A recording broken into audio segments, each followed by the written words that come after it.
Assalamualaikum warahmatullahi wabarakatuh. Perkenalkan, nama saya Nur Halimah, NPM 2011080395, dosen pengampu Hardiansah Masya MPD, mata kuliah Konseling Multikultural. Baik, di sini saya akan menjelaskan mengenai 10 faktor yang menjadi pertimbangan konseling multikultural.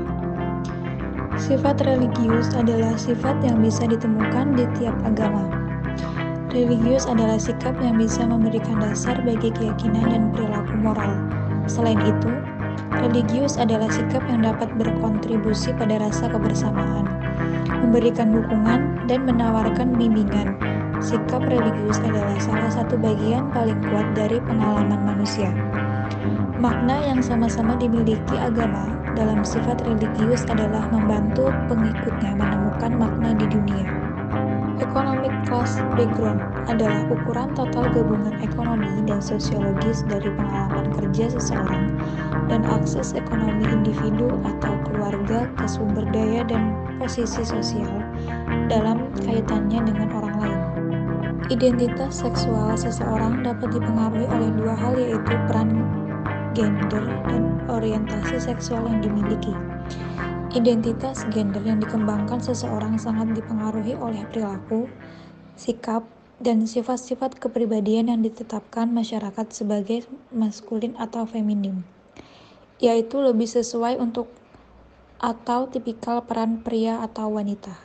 Psychological maturity, kematangan psikologis.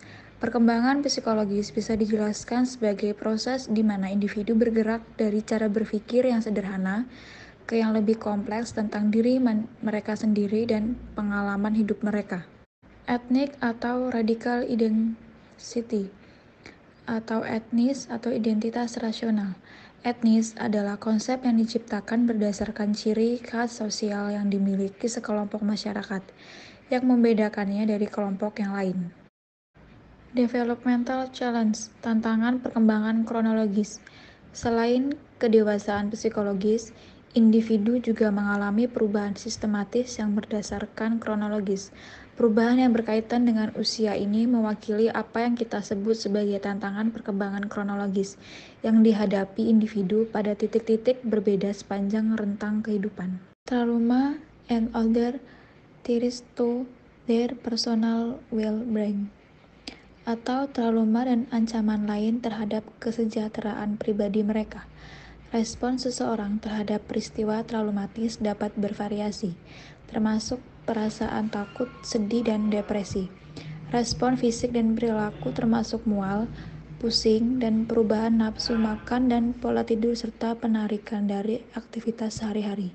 Family history atau sejarah keluarga. Sejarah keluarga Anda dengan para anggota keluarga lainnya dapat memperkuat pemahaman Anda tentang jati diri Anda dan menolong Anda merasa lebih dekat dengan satu sama lain. Unique physical karakteristik atau karakteristik fisik yang unik. Karakteristik fisik yang unik adalah konstruksi luas yang mengacu pada berbagai sifat fisik yang mungkin, termasuk tetapi tidak terbatas pada karakteristik yang jelas seperti kelebihan berat badan atau kekurangan berat badan, atau memiliki cacat fisik visual. Ini juga mencakup karakteristik fisik lain yang dapat secara negatif mempengaruhi rasa harga diri seseorang, seperti kebotakan dini, penuaan, dan memiliki cacat fisik atau bahkan tanda lahir yang secara visual dapat dilihat oleh orang lain. Language and location of residence with my friend the helping process, atau bahasa dan lokasi tempat tinggal yang dapat berdampak dalam proses layanan.